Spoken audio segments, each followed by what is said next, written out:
A1. A1. Yeah. Truly. Cooler and I'm flyer too. Damn.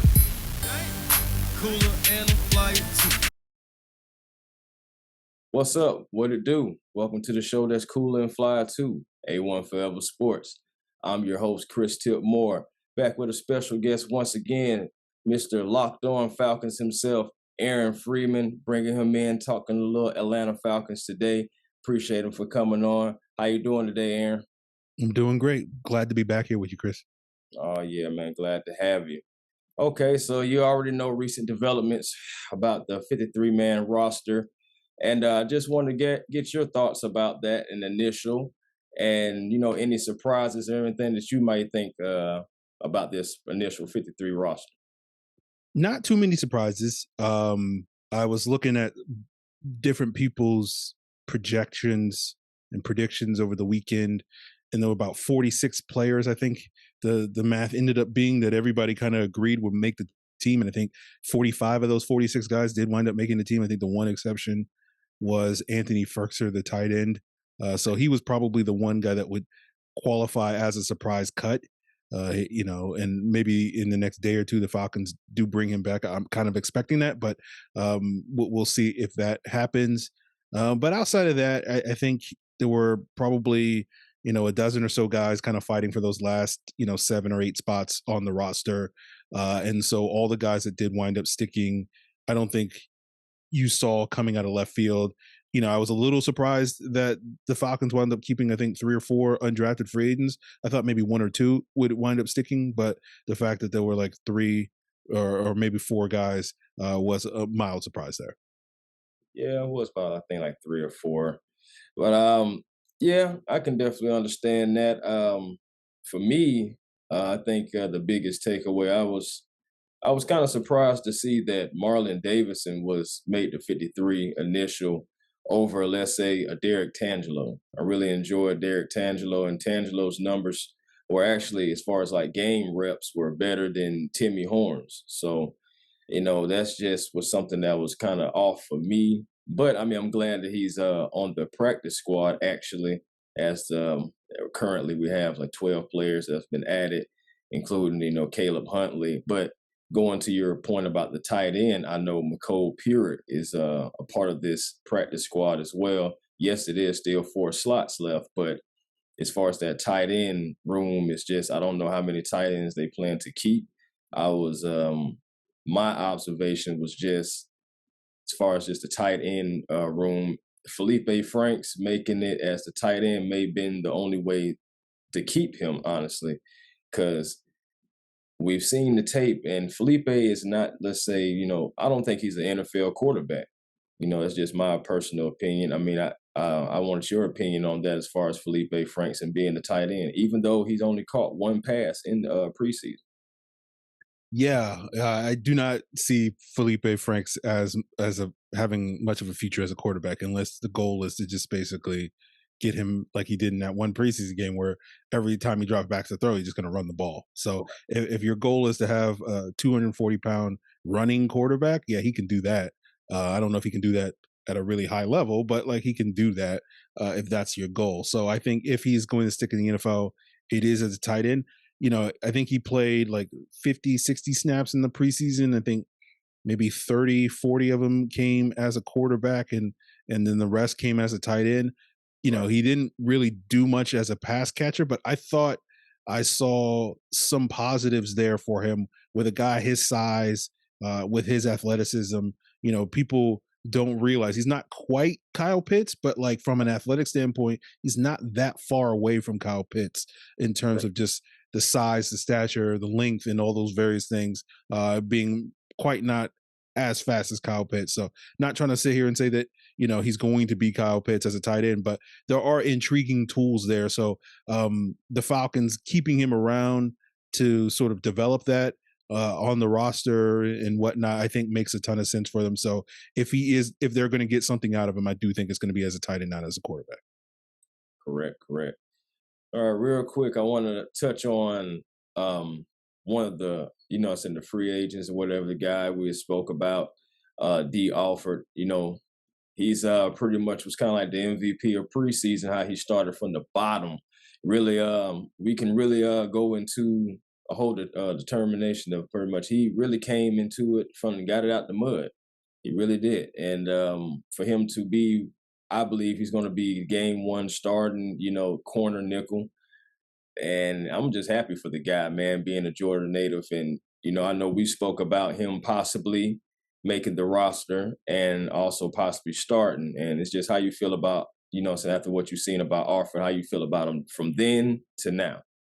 Yeah, I was very impressed with him. I went into camp with reasonably high expectations on him because we talked about this earlier, some of the buzz they've been creating in the spring, and the fact that the Falcons didn't necessarily have a lot of proven cornerbacks behind their starters there.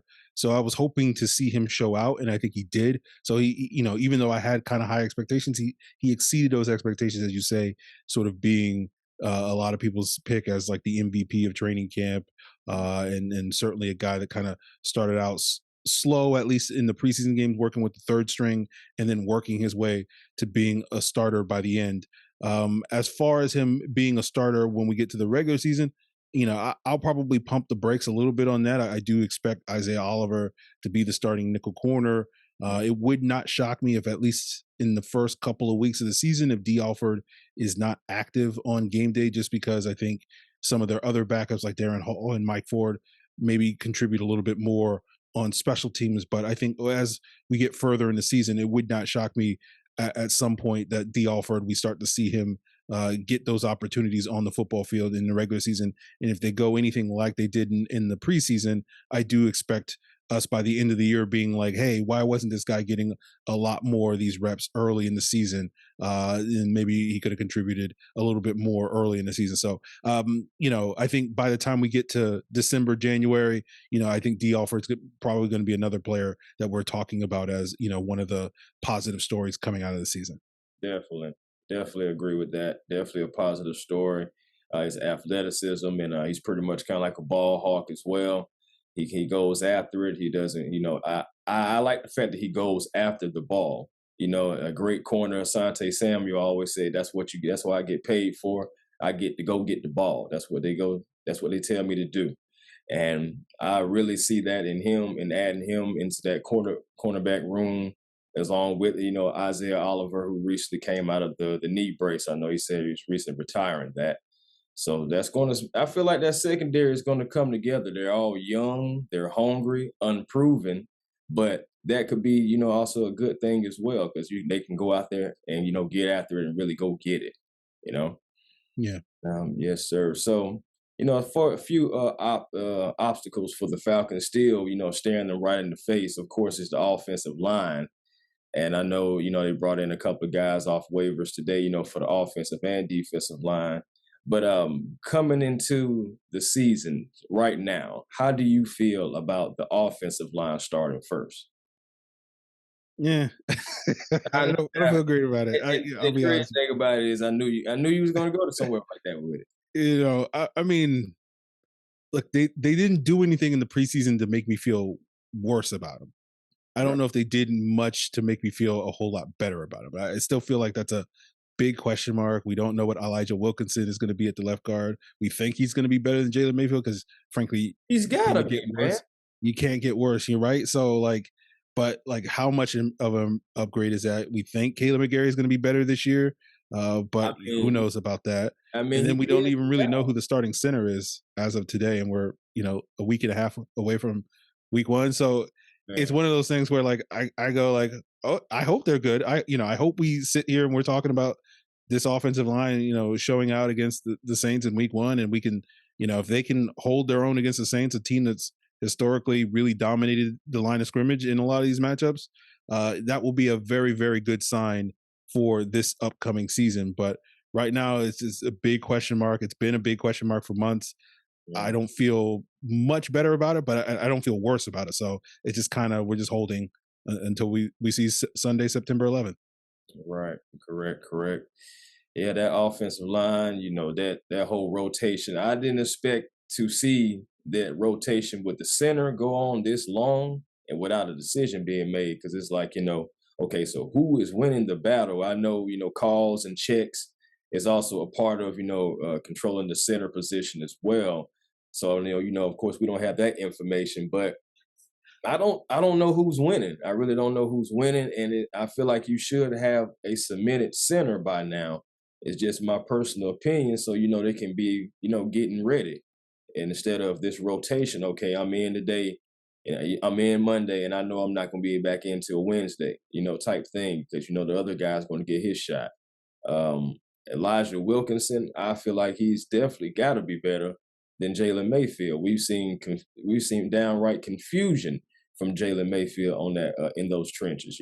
Just don't even know who to block at times, and so he's definitely got to be better than that. I'm gonna put my faith and hang my hat on that because I know he's still a work in progress, but I'm really ready to give up on old Jalen Mayfield, man. And I say the same for Marlon Davidson as we roll right into this conversation about the defensive line and how you feeling about those guys. Like I said again, I was surprised Davidson was kept, despite that. Davidson has been injury prone since he's came with the Falcons, and now he just had his knee scoped, and we don't know when he's going to be back on the field realistically. So, like, how you feeling about this defensive line, man? I mean, I guess I feel a little bit better about it than I did a couple months ago. I liked what I saw from Taquan Graham in the preseason. Yeah. I liked what I saw from Anthony Rush in the preseason. We know Grady Jarrett's good. The one question I had with the defensive line was kind of the depth, and the pickup of Matt Dickerson. I don't know if that's really going to move the needle. Obviously, we didn't see Marlon Davidson kind of step up in the way that I think a lot of people were hoping him see him step up this summer. So we'll I see. was one of those people. I was one of those people that wanted that. Yeah, so we'll see. It feels like there's a ticking clock on how much longer he's going to be in Atlanta Falcons. So unless something changes drastically in the next few days or next few weeks, we'll see how long it lasts. So I did like seeing some of the performances of some of the young guys in preseason, at least those second, third string guys. That gave me a little bit of confidence that you know, Timmy Horn and Derek Tangelo, some of these guys that are going to be backups and on the practice squad. They can contribute. Again, how much they're going to contribute this year, if that's the defensive line that's going to be a strength of this team, I still have a lot of questions about that. But Right. to me, it was kind of going into the summer a glaring weakness. I don't know if it's a glaring weakness. It's probably still a weakness of the team right now, but like I don't feel as nervous about it as I was maybe a couple of months ago. So that's something to take away. Again, don't know if it's going to be a strength, but certainly not as big a weakness as it looked like a month or two ago. Right. I mean, I believe these guys are going to play with some effort. I mean, you really have nothing else to lose. You've already been, oh man, you've already been pretty much cast to 2-15. That's pretty much what that's what's supposed to be your future. You have nothing to lose. Go out there and just get after it. Get after this quarterback. We did get a couple of sacks in preseason. I'm hoping that that's a trending up type of thing because we started with 0 and then we ended with a couple in that last preseason game. I know the opponents are different. We can't play Jacksonville. It's second and third strings every week, unfortunately. But moving forward, coming into this Saints game, I mean, Jameis Winston's probably going to be the quarterback, and I believe we just can be able to get him off that spot, kind of test that knee a little bit, see how the ACL's feeling. And I feel like these guys can really get after it, man. They have nothing else to lose. I have to have my faith in that. I have to.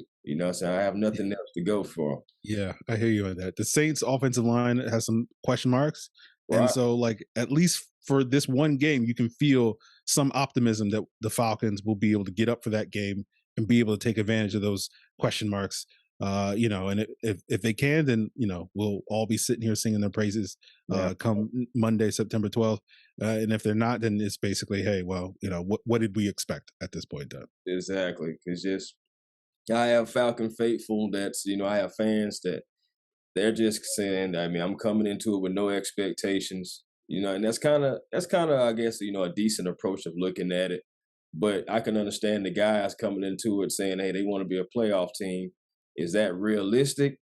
I guess, anything can happen, right? But, it's just a lot of proving ground here, especially at the quarterback position, offensive line, like you stated, and like we just stated about the defensive line, and then rolling right into now, you got Debo. Debo was able to, stay on the team. I understand his contract and all those things like that. But I mean, he is a veteran. I mean, do you see Debo being able to get his necessarily starting job back, or do you see him more so kind of like special teams and maybe somewhere down the line still find a trade partner? I think that at some point they're going to trade him. I don't know, or move on from. Let's say move on from him because again, they've been trying to trade him for over a year and You're right. nothing has happened. So why would I assume that something's going to happen in the next couple of months? But we'll see. At some point they'll move on from him, whether that's in the next couple of days, the next couple of months, or next off season. Time will tell on that issue. I have a hard time seeing him making that many contributions. I think Deion Jones has a lot of good football left in him. I just don't necessarily expect it to come in Atlanta. Coming off the bench. I don't know how much what you're expecting from him in that regard. On a limited snap count, he hasn't been a contributor on special teams because he's been a starter and been Not a since face his of the rookie. franchise. So I Right. have a hard time believing that suddenly he's going to turn into this, standout special teams player, getting paid $20 million. So, you know, That's an I special teams guy. I'm telling you, seriously. So yeah, I just I wish Dion the best, whether it's here in Atlanta or elsewhere. I think he has a lot of good football left in him, but I just don't see much of a scenario where we're going to be talking, whether it's weeks from now or months from now, being like, "Hey, man, that Deion Jones really came through for us in the 2022 season." I just feel like we kind of know what to expect from him, and you know, whatever we get from him, great. But I don't have high expectations. yeah, I can completely understand that. I thought it was going to be a bold move and maybe he just get cut, but then again, Dorian Etheridge, he did get injured and stuff like that too. So it'd been interesting to see if he was still healthy on how the decision on what they would make that. Because I do feel like it's not a personal thing; it's just a business thing with Dion, and it's just $20 million, just to play special teams because I don't really see you overtaking any of the guys who's been in preseason taking care of business while you was rehabbing your shoulder. So I don't see that. Like I can understand the expectations is really low for Debo, and I do wish him the best as well. I think he has good football left in him as well, but just not in Atlanta. And whether it be a cut or just moving on from next season, which is probably what's going to end up happening, just because it's gone on this far. This probably just going to have to pay him his 20 mil and just say, hey, thank you for your service on next year, next year and everything. I can really see that scenario being the most realistic thing happening unless they just cut him mid-season. But we'll see how that goes with that. Like I said, we've already discussed about the cornerbacks and everything, and we expect AJ and Casey to take care of business, I'm sure. And, the quarterback position. Okay, I ask you this question about the quarterback position. How many weeks do you give Marcus Mariota? How many Um, weeks? Really? I've given him. I've been pretty consistent saying he'll start the first 7 games. After that, I don't necessarily see him starting more than that, but we'll see. I'll stick to that my guns on that and say he'll start 7 games, probably not more than that. Yeah, I said 8. I said 8 games. I did say 8. I felt like I guess the kind of previous relationship with Coach Smith, maybe at least get him half a season. But honestly, if he does worse than what I think he's going to do, shoot, we can see Desmond because Desmond made some strides, man. He made some strides. I think more than anything, I appreciate the fact that he can bounce back after a mistake. And I know we see quarterbacks, I'm not naming anybody in particular. We're just going to say quarterbacks we've seen. Just, after they make a mistake, they're a little rattled. After they may catch a little sack, they may be a little rattled.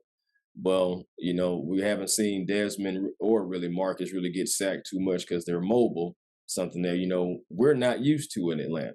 And I was just stating that and telling other people that to myself. I'm like, we're not used to this. It does feel different. It does feel optimistic to have someone who can extend the play a little bit more than, Matt Ryan could and, our previous, quarterbacks before him in Atlanta, but with, since Michael Vick really.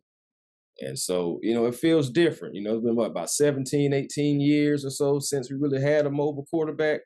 So it feels different. It feels optimistic. But Desmond Ritter, I like his poise. I like the way like I said, he bounces back.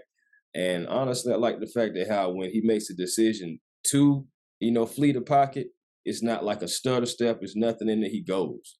And I like that too. But as far as like Ritter, what do you think about how his progression was through preseason? And as far as like, do you think that it's a possible chance if Mariota, let's say he stinks up in New Orleans, let's say it's third quarter and he's played absolutely terrible. Any chance to possibly see Desmond Ritter just because it's like, okay, well, the game can't get any worse. I mean, I think that chance is possible. I don't think it's a high chance. I think the Falcons have a plan that Mariota will be the guy at least for the first month of the season. And I'll say this about Mariota: for every win they get in the first month of the season, I think that adds like 3 more starts to that 7-game total that I said. So they win, against the Saints in Week 1, then I'll raise that number to 10 starts at least. They can beat the Seahawks, maybe that becomes 12 or 13, that sort of thing. So we'll see how that goes. But I think Ritter, you pointed out, Ritter, it wasn't perfect this preseason, but I think showed that he's far more advanced at this point in time in his career than your typical rookie quarterback, and showed some ability to deal with adversity and respond there, showed, some poise.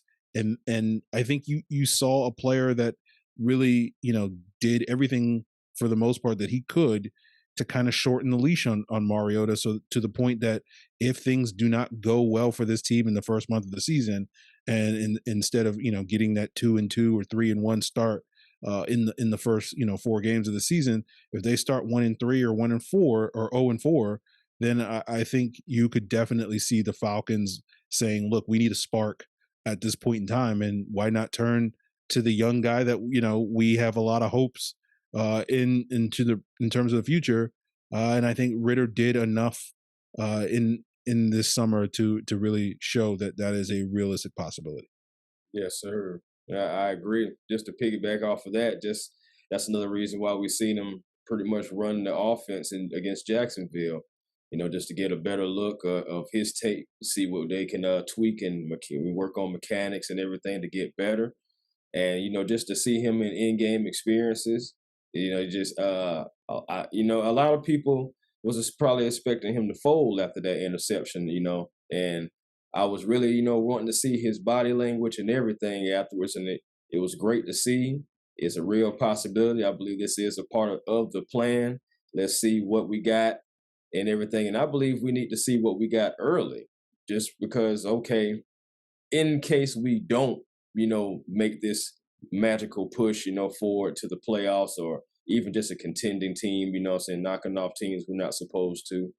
If not, I feel like you do need to kind of see what Ritter is, considering the fact that what next year you may need. So, like as far as winning games, Mariota, I understand that as well, but you still can't forget that you need to see exactly if what Ritter is. Maybe he gets some garbage time minutes or something like that, or if like I was saying before, if Mariota's just so terrible that he is able to get in, because we have pretty much nothing to lose. We need to see what kind of quarterback he really is, which I believe he is a good one. Like you said, more advanced. Of course, being one of the highest winning quarterbacks in college coming out, so you had that, so that muscle memory of playing football, maybe more advanced than some of these other guys that have came out. But I am enjoying to see Ritter, and I can't wait to see really these Falcons. I'm optimistic, man. I need you to get excited, man. I need you to get excited. I need you to get excited about this season, man. There's some I'm gonna try. I'm gonna try. I optimism think, out there, man. You just got to find it. yeah, I think next week, once you can, like, okay, we got a game we got a real football game Right. coming on Sunday. That's when I'll get excited. And it's hate week. The Saints, that week 1 game. By the time we get to Sunday, I definitely will be up for that game. So I may not be right there. I might take it easy Labor Day weekend or whatever, relax, recharge the battery, all that stuff, because we'll go hard next week. Oh yeah, most definitely. The trash talk has already started. I know people who reps that team down there in New Orleans, and if they've already started, of course you've seen the whole thing that they did in the Superdome. These guys are just, they just make you just want to choke them. So it just is what it is. I can't wait for September 11th, man. It's really going down. I can't wait for them to come down. I'm going ahead. I'm predicting now, man. We're going to some kind of way find a way to win that game, and push it right back in their face. I already told anybody. I've told anybody, if your team loses to my team, then guess what? Your team must not be that good. That's why I'm going at it. I'm going after everybody this year. I think it's a very winnable game. I think it's a very winnable game against the Saints team. So if this team is going to surprise us this year and as you say, make that magical push, it starts in week 1, and I think they got to, realistic, when we talk about realistic and optimistic and all that stuff, like I think it's realistic that they can beat the Saints in week 1. Right. I agree. They're going to do it, man. They're going to pull it off. They're going to surprise everybody. Yeah, especially ain't going to be no 2-15. I'm not going to try to, guess the record right now, but I'm just going to take it a game at a time. Absolutely. Yes, sir. Well, I really appreciate you coming on, man, once again, talking some ATL Falcons. Go ahead and let everyone know where they can reach you, sir. Of course, they can check me out on Twitter. If you love snark and sarcasm about the Atlanta Falcons, hit me up on Twitter at FalcFans. That's FalcFans. And, if you want real takes, serious takes about the Falcons, of course, you can check out Locked On Falcons Monday through Friday on a variety of podcast platforms, as well as on YouTube. So that's where we'll be the rest of this weekend and next week, getting you guys geared up for that very realistic win against the New Orleans Saints. Yes, sir. And by the way, no, the Falcons are not going to re-sign AJ McCarron, by the way, too. It's one of the things. It's not going to happen. I just wanted to throw that out there to see what people thought. So I think it's not going to happen. But thank you again, man. This has been another episode of A1 Forever Sports. Until next time, be generational, because it's always time to be the show that's cool and fly too. A1 Forever Sports, Chris Tiltmore. Why settle for less when you can have more with a vision? Till next time, I'll holler.